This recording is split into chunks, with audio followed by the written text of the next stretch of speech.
Glacier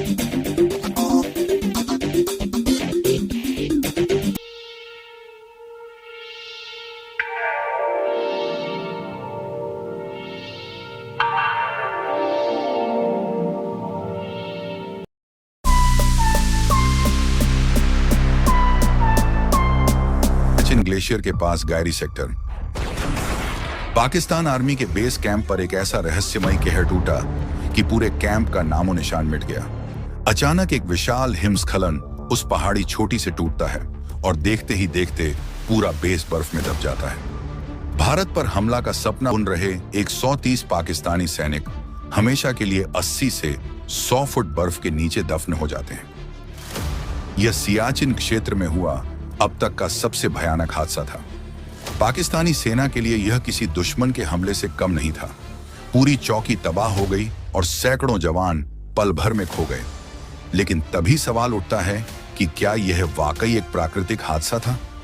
कुछ ही घंटों में पाकिस्तानी मीडिया में अटकलों का बाजार गर्म होने लगता है, क्योंकि गायरी सेक्टर में हिमस्खलन की घटनाएं नहीं के बराबर होती हैं। वहां इतने बड़े हिमस्खलन ने शक पैदा कर दिया। पाकिस्तानी खुफिया हलकों में कानाफूसी शुरू हुई कि शायद यह कुदरत का नहीं, किसी देश का खुफिया मिशन था।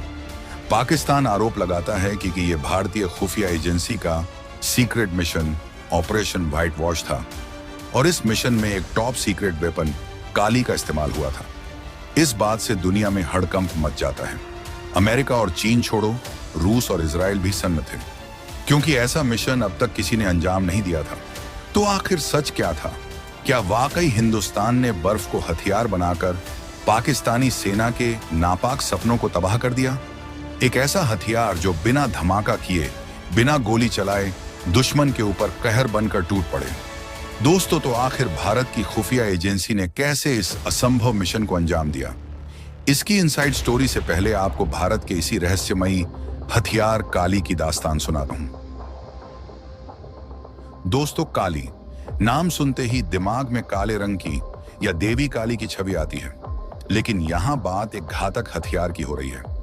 काली का पूरा नाम है किलो एम्पियर लीनियर इंजेक्टर। यह कोई बंदूक या मिसाइल नहीं, बल्कि एक विशेष प्रकार का डायरेक्टेड एनर्जी वेपन है जो विद्युत चुंबकीय तरंगों का इस्तेमाल करता है। सीधे शब्दों में कहें तो यह एक शक्तिशाली लेजर किरण या इलेक्ट्रॉन बीम छोड़ने वाला उपकरण है। इसे भारत के रक्षा अनुसंधान एवं विकास संगठन DRDO और भाभा परमाणु अनुसंधान केंद्र BARC ने मिलकर विकसित किया है। दोस्तों, इस लेजर बीम का काम दुश्मन के इलेक्ट्रॉनिक उपकरणों और मिसाइलों को एक जोरदार विद्युत चुंबकीय झटके से धोकर रख देना है।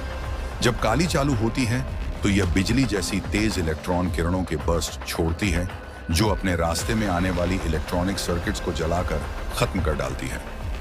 कल्पना कीजिए, दुश्मन का मिसाइल हवा में भारत की ओर बढ़ रहा हो। काली को दागते ही इतनी ताकतवर इलेक्ट्रॉनिक तरंग निकलती है कि उस मिसाइल का ऑनबोर्ड कंप्यूटर और सर्किट तुरंत खत्म हो जाता है। मिसाइल हवा में ही बेकार होकर नीचे गिर जाती है। इसीलिए काली को एंटी मिसाइल और एंटी सैटेलाइट हथियार के तौर पर भी देखा जाता है। यह अपने टारगेट को बिना पारंपरिक विस्फोट के सॉफ्ट किल कर देती है, यानी सिस्टम को अंदर से खराब कर दो, चलने लायक ही ना रहे। भारत ने काली के अलग अलग वर्जन भी बनाए हैं। शुरुआती प्रयोग के तौर पर कम पावर वाले संस्करण थे, जैसे काली 80, काली 200, काली 1000 और फिर बाद में सबसे ताकतवर काली 5000 बना, जिसके बीम की पावर 40 गीगावाट की है। ये किसी भी इलेक्ट्रॉनिक उपकरण के परखच्चे उड़ाने के लिए काफी है। ये साइज में काफी बड़ा और भारी है। काली 5000 का वजन 10 टन से भी ज्यादा है और बहुत ज्यादा बिजली खर्च करता है, इसलिए इसे एक जगह से दूसरी जगह ले जाना आसान नहीं था। यह खतरनाक प्रोजेक्ट भारत सरकार टॉप सीक्रेट ही रखे हुए है। लेकिन दोस्तों, सवाल यह है कि इस हथियार का इस्तेमाल कब और कैसे हुआ? तो इसके लिए चलना होगा कुछ साल पीछे, जहां से ऑपरेशन व्हाइट वॉश की नींव पड़ी थी। तो दोस्तों, कहानी शुरू होती है साल 2009 में, यानी घटना से करीब 3 साल पहले। उस समय कश्मीर घाटी को जम्मू से जोड़ने वाली अहम सुरंग जवाहर सुरंग में भारी बर्फबारी हुई थी। बर्फ इतनी ज्यादा गिर चुकी थी कि सुरंग के दोनों ओर रास्ता बंद हो गया, यातायात ठप पड़ गया। हालत बिगड़ती देख सीमा सड़क संगठन BRO की टीम बुलाई। बीआरओ के साथ मिलकर काम में मदद के लिए डीआरडीओ की संस्था laser science and technology centre LASTEC को भी बुलाया गया। बीआरओ और लास्टेक के वैज्ञानिक मिलकर उस सुरंग से बर्फ साफ करने की जद्दोजहद में जुट गए। इसी दौरान उन्होंने एक नायाब तरीका अपनाया। एक तोप जैसे दिखने वाले एक बड़े उपकरण से पहाड़ पर छोटी मोटी बर्फ खिसकाई जाने लगी। दरअसल डीआरडीओ की एक खास तोपनुमा मशीन ट्रकों पर लगाकर लाई गई थी, जिस पर बड़े अक्षरों में काली लिखा था। यह एक तरह का पोर्टेबल लेजर गन था, जिसका इस्तेमाल पहाड़ की ढलान पर जमा बर्फ में हल्का कंपन या पिघलाव पैदा करके छोटे स्तर पर हिमस्खलन को ट्रिगर करने के लिए किया जा रहा था, ताकि धीरे धीरे बर्फ खिसक कर रास्ते से हट जाए और एक साथ कोई बड़ा हिमस्खलन न आ जाए। यानी बड़े हादसे को रोकने के लिए कंट्रोल्ड छोटे हिमस्खलन कराए जा रहे थे। यह तकनीक वहां मौजूद लोगों के लिए भी नई और हैरान करने वाली थी। संयोग से उस ऑपरेशन में भारतीय खुफिया agency research and analysis wing का एक सीनियर फील्ड अफसर भी मौके पर मौजूद था। उसने देखा कि डीआरडीओ की टीम टाटा ट्रकों पर लगी इस अजीब सी तोप से बर्फ गिरा रही है और कंट्रोल धमाकों से हिमस्खलन करा रही है। वह हैरान था कि डीआरडीओ के पास ऐसी तकनीक है जिसके बारे में उसे भी खबर नहीं थी। उसने जिज्ञासा में डीआरडीओ वालों से बात की तो पता चला कि यह कोई साधारण तोप नहीं, बल्कि वही काली प्रोजेक्ट है। एक लेजर गन जिसे बर्फ के पहाड़ में कंपन पैदा कर छोटे हिमस्खलन लाने के लिए प्रयोग किया जा रहा है। यह सुनते ही उस अधिकारी के दिमाग की बिजली चमकी कि अगर छोटे हिमस्खलन किए जा सकते हैं तो क्या इसी तकनीक से एक बड़ा हिमस्खलन पैदा कर दुश्मन को नहीं हराया जा सकता। उस अफसर ने तुरंत सोचा कि इस तकनीक को हथियार के तौर पर इस्तेमाल किया जाए तो कितना असरदार होगा। बस यहीं से ऑपरेशन व्हाइट वॉश का बीज अंकुरित हुआ। उस अफसर ने वापस दिल्ली आकर अपने सीनियर अधिकारियों के सामने यह आइडिया पेश किया। शुरू में तो शायद किसी ने यकीन नहीं किया और आइडिया खारिज हो गया, लेकिन उसने डीआरडीओ की उसी लेजर टीम लास्टेक और बर्फ पर शोध करने वाली संस्थान स्नो एंड अवलांच शोध स्थापना के साथ मिलकर इस पर शोध जारी रखा। कई महीनों की मेहनत के बाद एक टॉप सीक्रेट रिपोर्ट बनाई कि कैसे काली लेजर का मिलिट्री वर्जन बनाकर दुश्मन पर बड़ा एवलांच गिराया जा सकता है। मामला तत्कालीन राष्ट्रीय सुरक्षा सलाहकार के नारायणन तक पहुंचाया गया और मिशन को ग्रीन सिग्नल मिल गया। देश के उच्चतम स्तर पर कुछ गिने चुने लोगों को ही इस योजना की जानकारी थी। डीआरडीओ लास्टेक, भारतीय सेना और वायुसेना से चुनिंदा विशेषज्ञों की एक टीम गठित हुई जो इस खुफिया मिशन को अंजाम दे सके, और मिशन को कोड नेम दिया गया ऑपरेशन व्हाइट वॉश। टारगेट था भारत के भूभाग पर गंदी नजर जमाए बैठे पाकिस्तानी सेना के अहम मिलिट्री पोस्ट को एवलांच के जरिए नेस्तनाबूद करना। पूरा प्लान इतने गोपनीय तरीके से बनाया गया कि दुश्मन तो छोड़िए, हमारी सेना के भी 99% लोगों को इसकी खबर नहीं थी।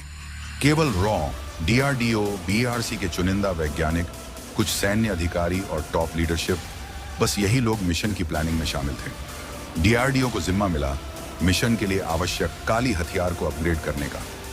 अब तक काली का जो संस्करण बर्फ पर छोटे प्रयोगों में इस्तेमाल हुआ था, उससे कई गुना ज्यादा पावरफुल लेजर गन तैयार करनी थी। वैज्ञानिकों ने दिन रात मेहनत करके जल्द ही एक हाई पावर संस्करण तैयार कर लिया। इधर और सेना की टीम ने मिलकर दुश्मन की उस पोस्ट की रेकी शुरू की जिसे निशाना बनाना था। पाकिस्तान आर्मी की जिस चौकी को टारगेट चुना गया वह थी नॉर्दर्न लाइट इन्फेंट्री बटालियन मुख्यालय, जो सियाचिन के पास पाक अधिकृत इलाके में पहाड़ की तलहटी में स्थित था। यह वही इलाका है जहां 2012 में हिमस्खलन। टीम ने सैटेलाइट इमेजरी, इंटेलिजेंस इनपुट और मौसम के आंकड़े जुटाकर ऐसे ट्रिगर पॉइंट चिन्हित किए जहां लेजर बीम मारते ही पहाड़ की ढलान से विशाल हिमस्खलन शुरू हो जाएगा। इन ट्रिगर बिंदुओं का ठीक ठीक पता लगाना बेहद तकनीकी और पेचीदा काम था, क्योंकि जरा सी गलती पर या तो हिमस्खलन आएगा ही नहीं तो गलत दिशा में जा सकता था। इसलिए डीआरडीओ के वैज्ञानिकों और सेना के हिमस्खलन विशेषज्ञों ने 3D सिमुलेशन और मॉडल टेस्टिंग से पुख्ता योजना बनाई। टीम को एक और बड़ी चुनौती पर काम करना था, काली जैसे हथियार को वहां तक पहुंचाए कैसे और चलाए कैसे। सीधे जमीन पर बॉर्डर के पास ले जाकर चलाना जोखिम भरा था। एक तो इतने बड़े यंत्र को पहाड़ी इलाके में ले जाना मुश्किल, ऊपर से अगर जमीन पर खड़े होकर लेजर दागा जाता है तो उसके कंपन से अपने ही इलाके में बर्फ खिसकने या उपकरण को नुकसान होने का खतरा था। साथ ही दुश्मन को भी भनक लग सकती थी। समाधान निकला कि इसे हवाई रास्ते से किया जाए, यानी आसमान से लेजर दागी जाएगी। इससे कई फायदे थे। हम अपनी सीमा में रहकर भी टारगेट पर निशाना लगा सकते थे, उपकरण को तुरंत मिशन के बाद हटा सकते थे और दुश्मन को पता भी न चले कि किरणें कहां से आईं। हालांकि हवाई प्लेटफॉर्म से लेजर चलाने में तकनीकी दिक्कतें थीं।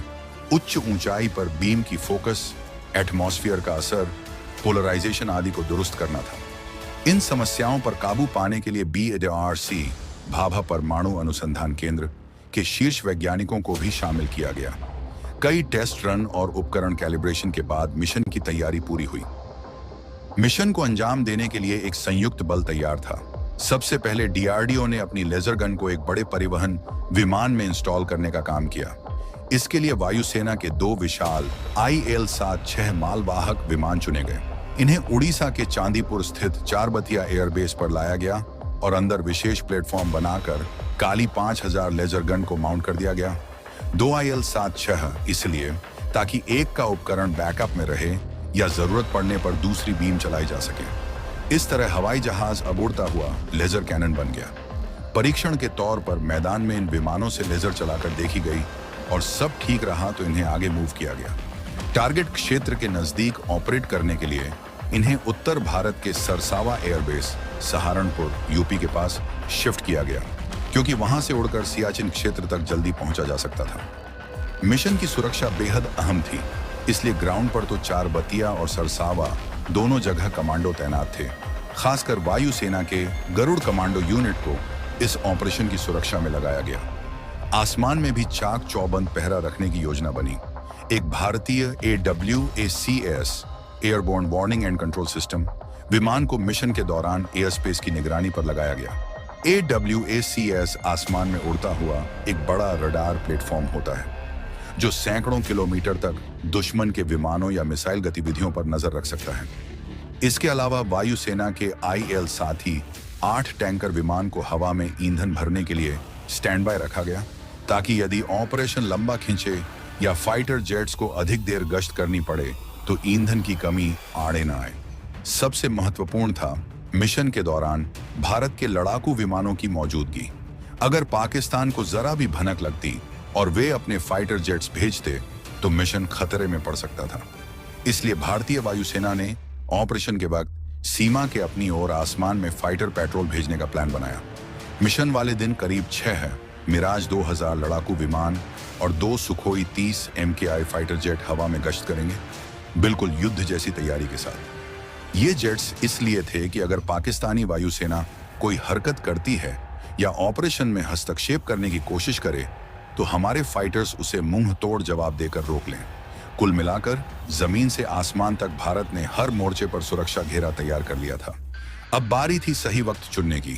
पहले वैज्ञानिकों ने सोचा था कि मिशन दिन में दोपहर 12 बजे के आसपास किया जाए, क्योंकि सियाचिन में ज्यादातर प्राकृतिक हिमस्खलन दोपहर को ही होते हैं। धूप और तापमान बढ़ने से ऐसे में अगर उसी समय हिमस्खलन कराया जाए तो लगेगा कि प्राकृतिक कारण से हुआ होगा। लेकिन तकनीकी परीक्षणों में पाया गया कि दोपहर में वातावरण की दशा लेजर बीम के लिए उतनी अनुकूल नहीं। बीम के धुंधला होने या फैलने का रिस्क था। BRC के वैज्ञानिकों ने सुझाव दिया कि सुबह बहुत जल्दी, जब हवा शांत और तापमान कम हो, तब बीम सबसे प्रभावी होगी। कई मापजोख के बाद ऑपरेशन का समय तय हुआ। सुबह करीब 4 बजे तारीख चुनी गई, वही 7 अप्रैल 2012, जब उस क्षेत्र में बर्फ की स्थिरता, मौसम और चांद तारों की रोशनी इत्यादि सब मिशन के लिए अनुकूल थे। इस तरह सारी योजनाएं फाइनल होकर मिशन डे सामने आ गया। मिशन की रात जैसे जैसे करीब आई, शामिल टीम के सदस्यों की धड़कनें तेज होती गई होंगी। एक तरफ उत्साह था कि सालों की मेहनत का परिणाम बस कुछ घंटों दूर है, तो दूसरी तरफ तनाव इस बात का कि अगर जरा सी भी चूक हुई या मिशन एक्सपोज हो गया, सब कुछ सटीक प्लान के मुताबिक होना जरूरी था। आखिर D-Day यानी मिशन डे आ पहुंचा। सरसबेस से अंधेरे में लिपटे तड़के 3 बजे के करीब 2 विशाल IN पर बॉर्डर के पास ले जाकर चलाना जोखिम भरा था। एक तो इतने बड़े यंत्र को पहाड़ी इलाके में ले जाना मुश्किल, ऊपर से अगर जमीन पर खड़े होकर लेजर दागा जाता है तो उसके कंपन से अपने ही इलाके में बर्फ खिसकने या उपकरण को नुकसान होने का खतरा था। साथ ही दुश्मन को भी भनक लग सकती थी। समाधान निकला कि इसे हवाई रास्ते से किया जाए, यानी आसमान से लेजर दागी जाएगी। इससे कई फायदे थे।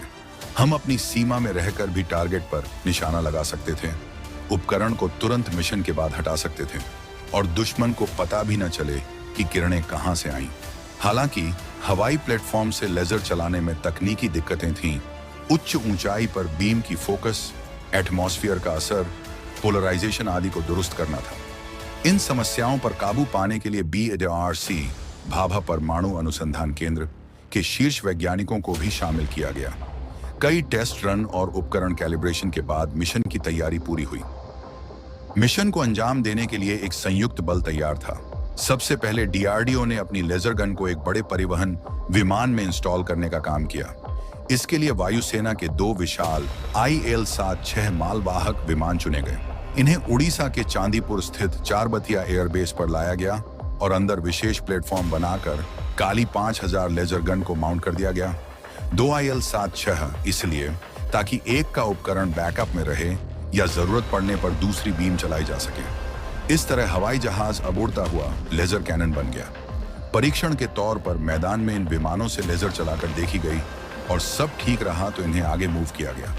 टारगेट क्षेत्र के नजदीक ऑपरेट करने के लिए इन्हें उत्तर भारत के सरसावा एयरबेस सहारनपुर यूपी के पास शिफ्ट किया गया, क्योंकि वहां से उड़कर सियाचिन क्षेत्र तक जल्दी पहुंचा जा सकता था। मिशन की सुरक्षा बेहद अहम थी, इसलिए ग्राउंड पर तो सब कुछ सटीक प्लान के मुताबिक होना जरूरी था। आखिर D-Day यानी मिशन डे आ पहुंचा। सरसबेस से अंधेरे में लिपटे तड़के 3 बजे के करीब 2 विशाल IL-77 विमान बारी बारी टेक ऑफ हुए। अंदर स्पेशल क्रू अपने इलेक्ट्रॉनिक महादेवास्त्र काली के साथ मुस्तैद थी। आसमान में पहले से मौजूद WACS उन्हें पाकिस्तानी रडारों की गतिविधियों की जानकारी दे रहा था कि सब क्लियर है। भारतीय फाइटर जेट्स अपने तय पेट्रोलिंग रूट पर उड़ान भर चुके थे, बिल्कुल साइलेंट मोड में रेडियो संपर्क बनाए हुए। इस बीच ग्राउंड पर मौजूद ISRO के सैटेलाइट मॉनिटरिंग स्टेशन से लगातार लक्ष्य क्षेत्र की लाइव तस्वीरें और डेटा आ रहे थे। मौसम ठीक है, पाकिस्तानी कैंप के आसपास गतिविधि सामान्य है, कोई अलर्ट मोड दिखाई नहीं दे रहा। सवेरे ठीक 4 बजे ऑपरेशन टीम ने अपनी पोजीशन ले ली। एक IL-77 विमान 30,000 फुट यानी करीब 9 किलोमीटर की ऊंचाई पर टारगेट जोन के ऊपर पहुंचकर मंडराने लगा। उसके साथ दूसरा IL-76 थोड़ी दूरी पर बैकअप के लिए था। विमान में बैठी तकनीकी टीम ने लेजर टारगेटिंग सिस्टम ऑन किया। नीचे बर्फीली पहाड़ियों का सिलसिला अंधेरे में चमक रहा था। कंप्यूटर ने पाकिस्तान के उस NLI कैंप के पीछे की ढलान पर पहले से तय किए गए ट्रिगर पॉइंट लॉक किए, जहां बीम मारते ही बर्फ टूटना शुरू होनी थी। जैसे ही सैटेलाइट और ग्राउंड इंटेल से ग्रीन सिग्नल मिला कि सभी परिस्थितियां अनुकूल हैं, मिशन लीड ने कमांड दिया, फायर। अगले ही पल IL-7 के अंदर लगे काली उपकरण से एक नीली चमकदार प्रकाश पुंज निकलकर आसमान चीरते हुए नीचे बर्फीली पहाड़ी पर जा लगा। बिना कोई आवाज किए ये शक्तिशाली लेजर कुछ सेकंड तक निरंतर उस ढलान पर ऊर्जा बरसाता रहा। उस जगह बर्फ के अंदर अचानक तापमान तेजी से बढ़ा, गहराई तक कंपन पैदा हुआ। कुछ ही क्षणों बाद पहाड़ के गर्भ में दबे करोड़ों टन बर्फ का संतुलन बिगड़ चुका था। भारतीय विमान ने ठीक निशाने पर 100% प्रिसिशन के साथ लेजर शॉट्स फायर किए और फिर तुरंत वहां से टर्न लेकर दूर हट गया। अब बारी थी कुदरत का काम शुरू होने की। कुछ सेकंड सब शांत रहा।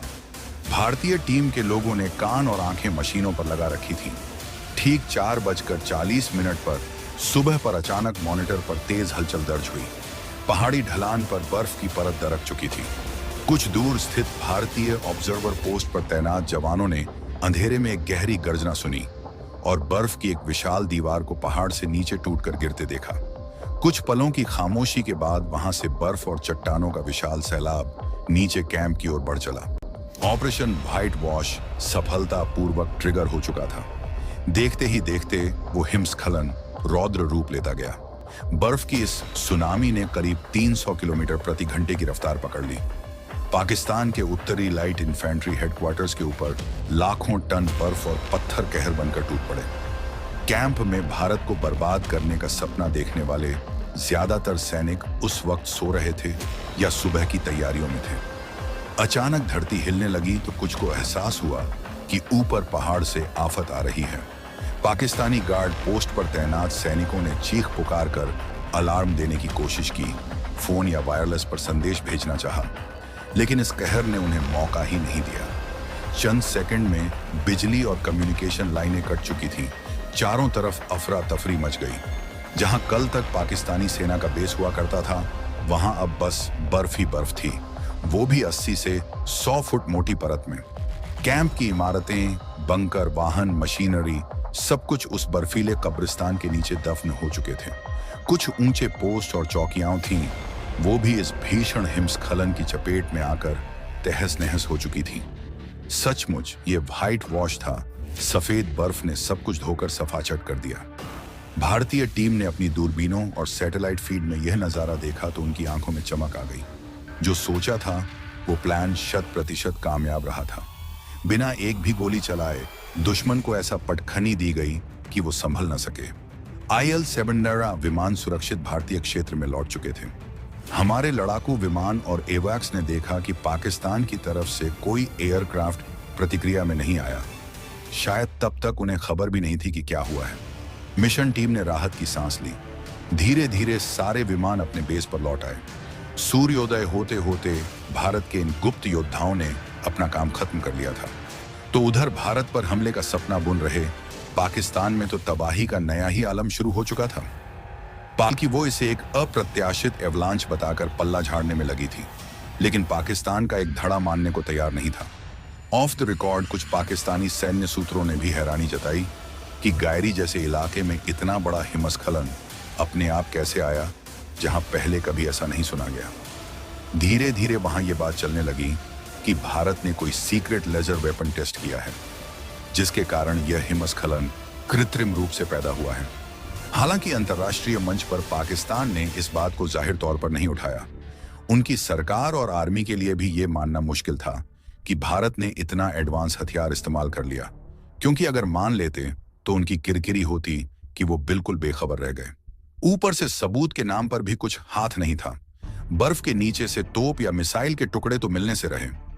भारत ने कोई निशान ही नहीं छोड़ा था जिसे पकड़ा जा सके। इसलिए पाक हुकूमत ने इसे प्राकृतिक आपदा बताना ही ठीक समझा। दूसरी ओर अपने मिशन की सफलता के बाद भी भारत पूरी तरह ऑफिशियल साइलेंस मोड में रहा। मतलब हमारी तरफ से न किसी ने बढ़ चढ़ के दावा किया हमने दुश्मन को निपटा दिया, न ही इस घटना पर कोई उंगली उठाई। बड़ी बात तो यह रही कि रॉ ने पहली बार DRDO, इसरो, भारतीय सेना और वायुसेना की ताकत का एक साथ इस्तेमाल किया था। यह साइलेंट अटैक इतनी खामोशी से अंजाम दिया गया कि अंतर्राष्ट्रीय स्तर पर कोई हल्ला नहीं मचा। अंदर ही अंदर हिंदुस्तानी खुफिया तंत्र ने एक बड़ा कारनामा कर दिखाया था। ऑपरेशन व्हाइट वॉश की सफलता ने यह साबित कर दिया कि भारत के वैज्ञानिक और जासूस मिलकर असंभव दिखने वाले काम को भी मुमकिन बना सकते हैं। DRDO और BARC के जिस प्रोजेक्ट काली पर बरसों से काम चल रहा था, उसने पहली बार अपनी ताकत वास्तविक ऑपरेशन में दिखाई। रॉ की सूझबूझ भरी प्लानिंग, भारतीय वायुसेना की मुस्तैदी, इसरो की तकनीकी मदद, इन सब ने मिलकर एक ऐसी चाल चली कि दुश्मन को संभलने का मौका तक नहीं मिला। इस पूरे ऑपरेशन से भारत ने जो रणनीतिक बढ़त हासिल की वह लंबे समय तक हमारे काम आएगी। बिना युद्ध छेड़े, बिना अंतर्राष्ट्रीय दबाव के हमने दुश्मन को जोर का झटका धीरे से दे दिया। जब भी इस ऑपरेशन का जिक्र आता है, हर भारतीय के रोंगटे खड़े हो जाते हैं। हम सलाम करते हैं उन गुमनाम हीरोज को जिनकी बदौलत ये मुमकिन हुआ। ये है हिंदुस्तान की असली ताकत, साइंटिफिक टैलेंट और खुफिया जज्बा जो नामुमकिन को मुमकिन बना दे। जय हिंद। कृपया करके पूरा वीडियो देखिए और लाइक सब्सक्राइब कीजिए। नमस्ते।